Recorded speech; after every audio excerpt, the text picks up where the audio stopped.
Istanbul, the biggest city of Turkey, is lying on both Europe and Asia. It's literally the city where east meets west. Istanbul is surrounded by sea, with the Bosphorus cutting right through it. The European bank of the Bosphorus is dotted by palaces and parks, while the Asian bank houses lovely residential neighborhoods. It can be characterized by 7 hills, each topped by Imperial Mosque. The emblem of the Istanbul was designed by Metin Edremit in 1969. The lower part of the emblem shows the Bosphorus. The city walls of the historical town are shown on each side. The famous mosques of Istanbul and the minarets are symbolized as they are seen in Istanbul's skyline. The 7 triangles in the middle of the emblem represent the 7 hills on which Istanbul was built. Istanbul is the most populated city in Turkey and the 6th most populated city in the world. It has a population of over 14 million. It is also a population-dense city which has the density of over 2,500 people per square meter. The dominant language is Turkish, although some minorities do speak other languages like English and French. About 99% of Istanbul residents are Muslim Turks, and the rest are Alevi. Christian and Jewish minorities continue to shrink in numbers. Istanbul is home to most mosques in Turkey. It has 3,113 mosques, including the historical Sultanahmet Mosque and the Soleimaniye Mosque showing on the screen. Let's take a look at the rainy days in Istanbul. It still looks great, doesn't it? In Istanbul, temperature can go as high as 30 degrees Celsius and as low as 1 degree in summer and winter, respectively. Since precipitation in summer months ranges from 20 to 65 millimeters, depending on location, the city cannot be classified as solely Mediterranean or humid subtropical climate. Istanbul has borderline Mediterranean climate, humid subtropical climate, and oceanic climate due to its location in the transitional climatic zone. Winters colder in Istanbul than in most other cities around the Mediterranean basin. There is occasionally some snow, but it's not more than 10 or 12 days in the total winter period. Potentially heavy lake effect snow from the Black Sea is common, though it is difficult to forecast.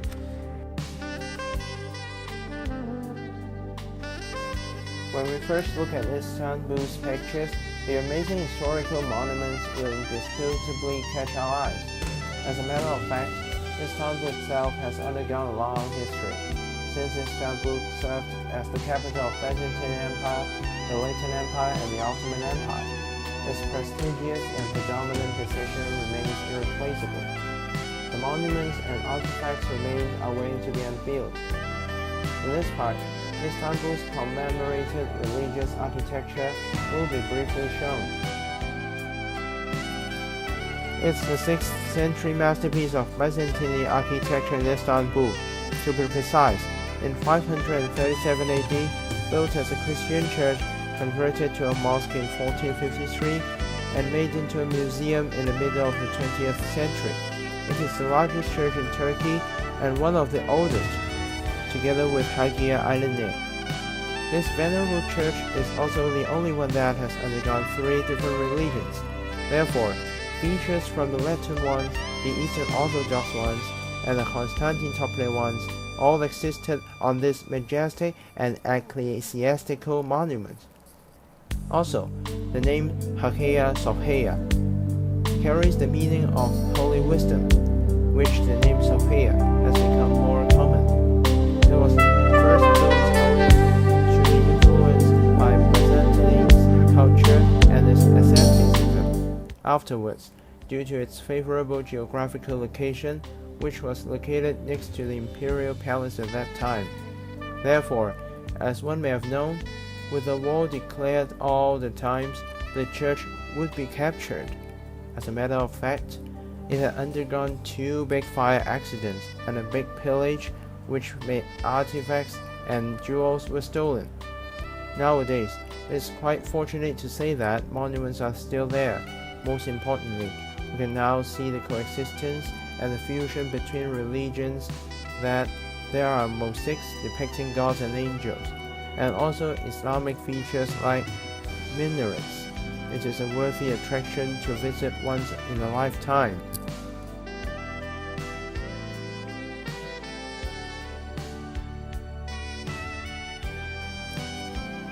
The Blue Mosque is located next to Hagia Sophia. Together with Hagia Elene, Zaydik Mosque and Suleymaniye Mosque on the Bosphorus Peninsula between the Balkans and Anatolia. The Blue Mosque is also called as the Sultan Ahmet Mosque. The mosque was built in 1616 in a late classical Ottoman style. The main domes were one of the catchy structures, and the hand-printed blue tiles depicted the artistic element at that time. Some of the minarets reflected livelihood and thoughts of the time. It has a high spiritual value. Nowadays, the Blue Mosque still acts as a mosque of Muslims to pray inside.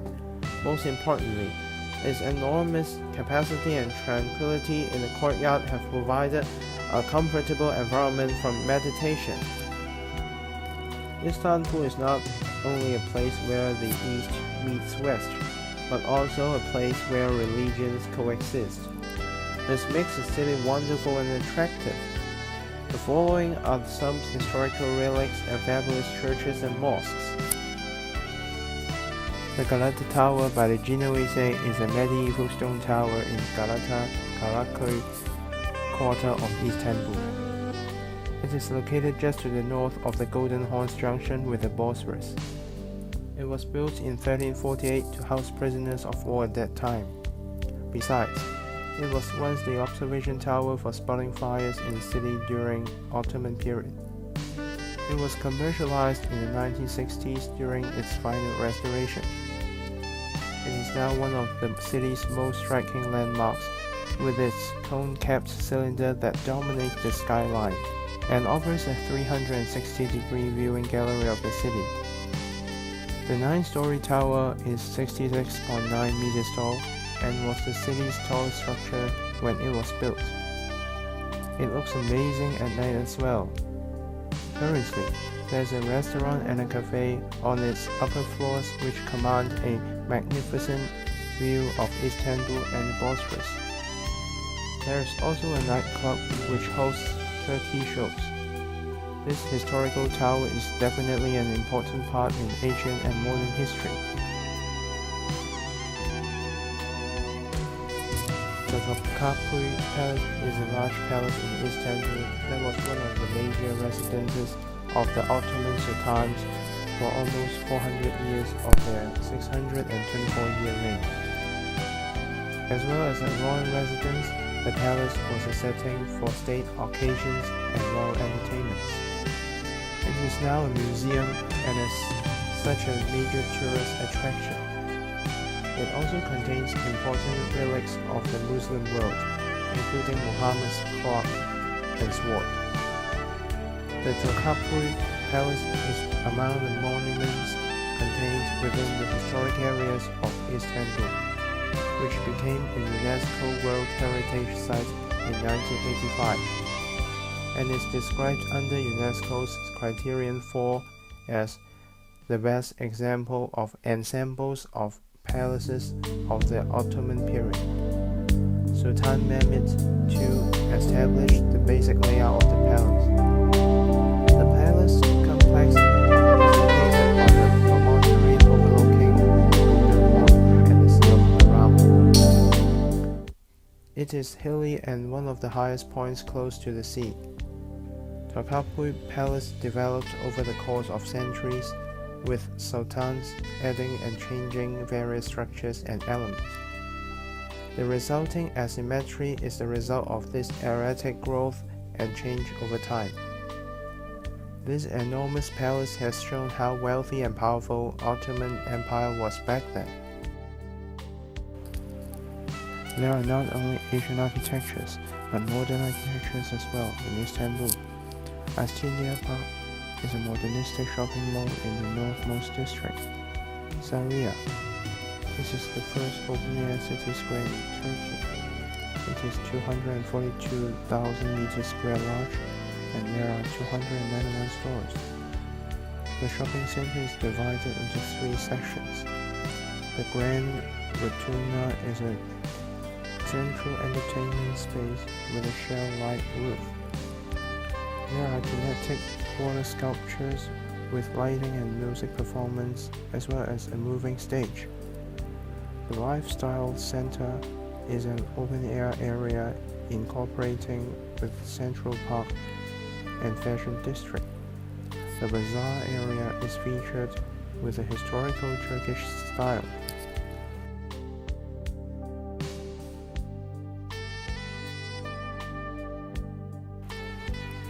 Another featured architecture is Beşiktaş Fish Market, located in Beşiktaş.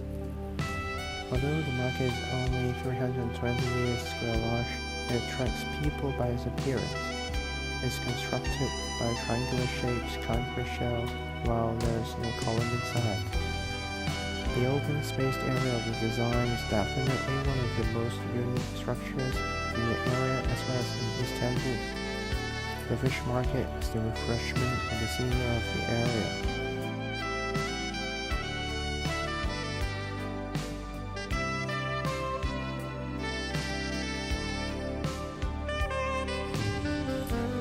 Istanbul Safire is the tallest building in Turkey.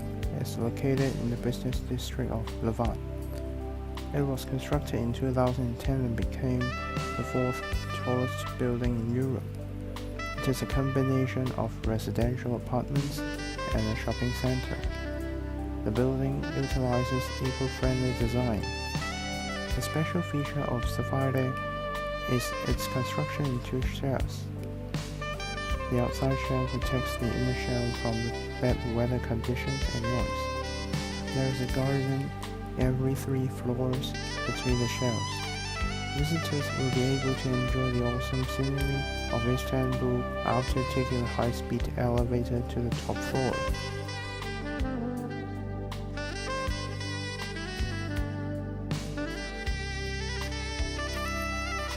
There are still some modernistic architectures which is under construction in Istanbul. In the future, the city will become more modernized, while the preservation of Asian architectures will not be neglected. The Istanbul Metro is a rapid transit railway network that serves the city of Istanbul. It is operated by a public enterprise called Metro Istanbul. It is controlled by Istanbul Metropolitan Municipality. The oldest section of the metro is M1 line, and it opened in 1989. It now includes 73 stations in service with 71 under construction. The system currently consists of 5 lines. Taking into account the seismic activity in Istanbul, the entire network was built with the cut-and-cover method to withstand an earthquake of up to 9.0 on the Richter magnitude scale. The metro network is still expanding. Marmara is another rail system in Istanbul. The name Marmara comes from combining the name of the Sea of Marmara, which lies in the south of the project site, with Ray, the Turkish word for rail. It comprises a rail tunnel under Bosphorus Strait and the modernization of existing suburban railway lines along the Sea of Marmara from Halkale on the European side and to Gebze on the Asian side. On average, there are 112,000 passengers per day. Besides, the Turkish press has compared it to the Silk Road as the railway is used for carrying freight traffic free of dangerous goods during the time metro cars are not working. Istanbul Tram is a modern tramway system on the European side of Istanbul, which first opened in 1992 as Tram Line T1. There are currently 2 lines in service with a total of 53 stations. There are around 420,000 passengers per day combined for T1 and T4. Taking a tram can be a nice choice for tourists, as trams always run on the ground unlike metro and monorail. You can even get past on the famous Galata Bridge on Tram Line T1.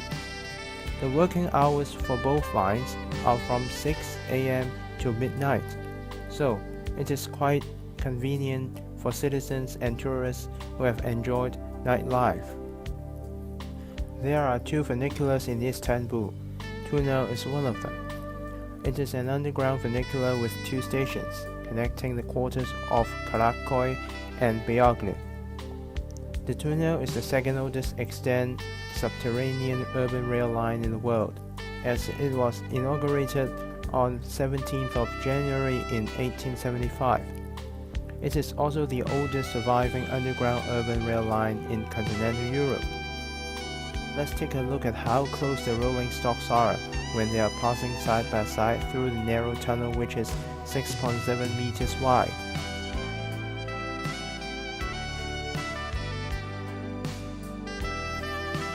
Kabata's Taksim funicular is another 2-station underground railway line.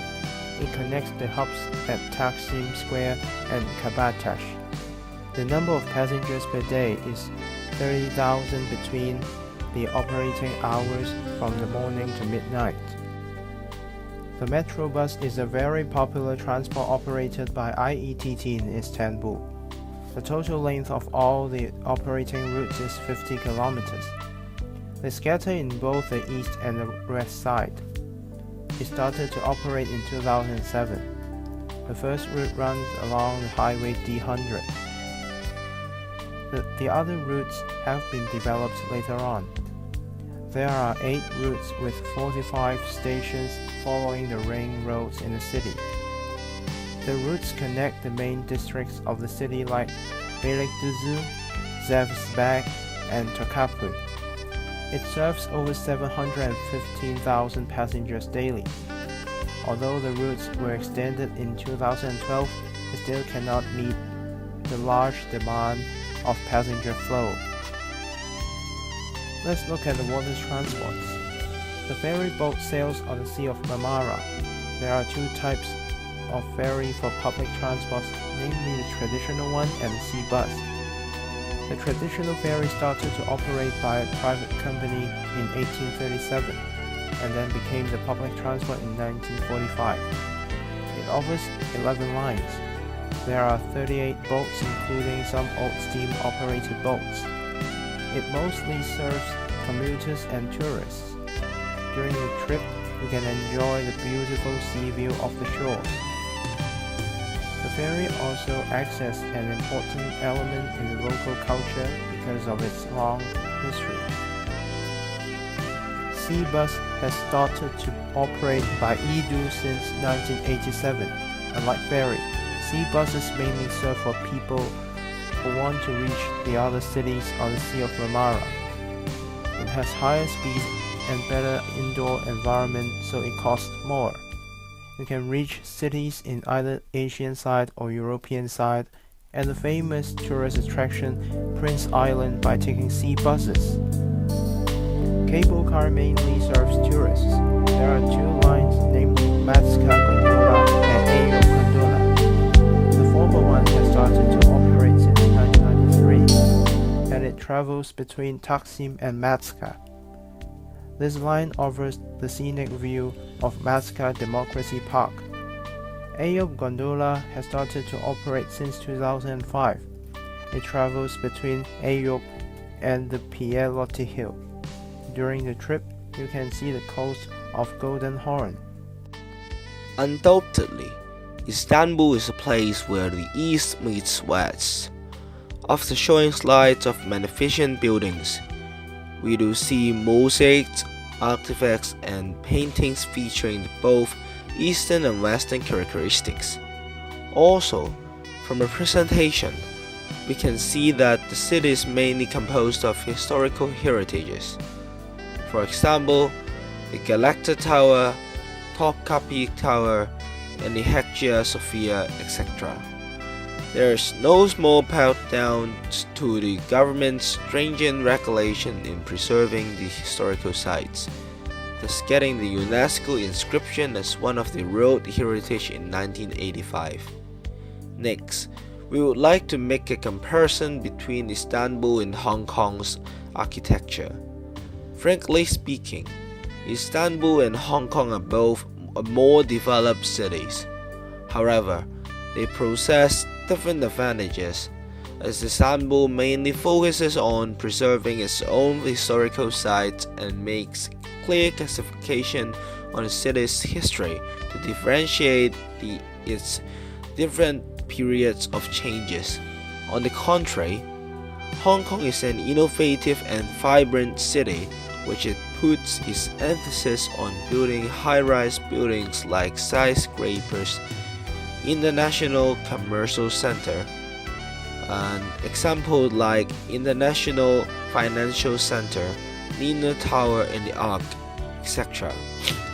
These two cities both understand their own advantages, and Istanbul relies these relics to boost its tourism, and the buildings built in Hong Kong are believed to satisfy its citizens' living need. There are many skyscrapers alongside the Victoria Harbour depicting the picture of a metropolitan city. However, Hong Kong lacks a sense of preservation when comparing with Istanbul.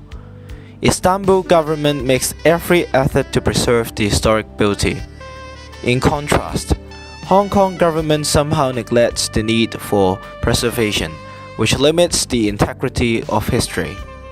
Transport systems in Istanbul and Hong Kong are well built, similar in some ways. People in Istanbul and Hong Kong mainly rely on the metro lines as their routine transportation. Also, both cities actively foster the usage of public transport. There is an electronic card for citizens to pay fares more conveniently. They are called Istanbul Card in Istanbul and Octopus in Hong Kong. Moreover, there is a wide variety of transportations like ferries, metros, trams, and buses in both cities. For differences, Istanbul has a wider transport network than Hong Kong, but Hong Kong's public transport system is more efficient. For example, in Istanbul, there are all funicular lines, see buses linking the city center to outlying island like the famous Prince Island, and tram, which is a new train line with high technology walking on the roads like light rail in Hong Kong. Comparatively, Hong Kong does not have that much of tools. We have drawn the reason behind which Istanbul requires more transportation tools, as the land area is larger when the commuters have to reach further between urban areas and suburbs, while Hong Kong's landscape is hilly, which cannot contain that much of transportations. But in terms of efficiency and feasibility, Hong Kong's transportation is better than Istanbul. Hong Kong has well-built transport links, such as MTR service has almost no delay. Trams and ferries are nostalgic but maintain a feasible and highly comprehensible timetable. All in all, Istanbul and Hong Kong are both a unique place and have their own characteristics. Istanbul has beautiful antiques and world-renowned masterpieces. It also has a well-developed transport system, which citizens can enjoy riding on efficient transport links to travel from district to district. Last but not the least, we all think that Istanbul is a city that worth to visit once in a lifetime.